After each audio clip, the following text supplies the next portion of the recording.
Now let's see how to work with numbers and bullets in Microsoft Word. To do this, I'll insert a new document. Name it as numbers and bullets. Press enter, open it. Now let's write some names. So I have a couple of names here. Now I want to number these names. I want to put a number with all of these names. So I'll just select the whole data, go to Home tab, and under the Home tab in the paragraph section, I can see bullets and numbers. Let's say if I click on bullets, it will just place a bullet besides each name. But if I convert it to number, it will put a number besides each name. And the benefit of that is if I continue to write names, just press enter and you will automatically get the next number where I can write any name. Now for example, if I accidentally pressed enter and after that I realized that I don't have any further name, so just press backspace and then press backspace and backspace again and come on this tab. Just simply press backspace until you come on the earlier name, or otherwise just press enter. And or otherwise, if you don't want to write the name and you want to move to the next section to write a new paragraph or something like that, the other option is of removing the number is just press enter again. So it will be like a normal paragraph.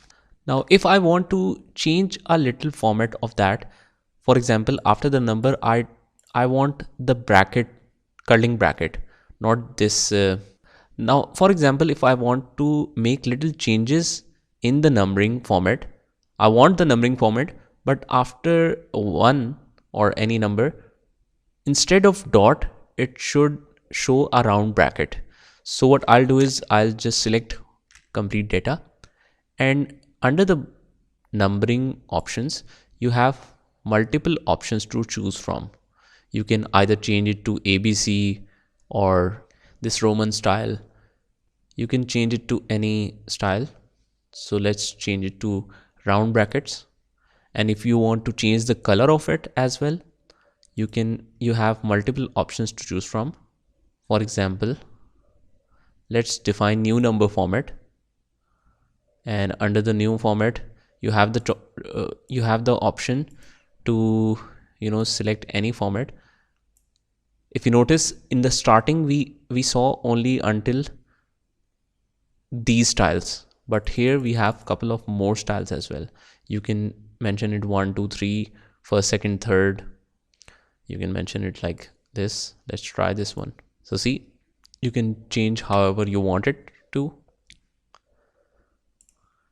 Similarly, if I want to customize the formatting of it, I can do that. I can just change the color of it, press OK and OK. Now you can see that the color has changed. Just press Ctrl Z to move to the original one. Now let's say that I want to start this numbering from 7 instead of 1. Just select the whole data and go under numbering. Press the drop down and just select the whole data. Make sure any extra portion is not selected, because if any extra portion is selected, this option will not appear. I have to use this option. I'll just select exact data and then go to set numbering value. Now the numbers start from 1. If I change it to 7 and press OK, you can notice that it starts with 7 and ends with 14. Let's press undo to move to the original one. Now similarly, I have multiple options besides numbers and bullets. I have tick option, I have arrows option. You can change to any bullet point you want. And similarly, to customize the size or font of it, you can just select that and then define the new bullet so that you can customize it for font and color or writing style. So this is in short you can deal with bullets and numbers.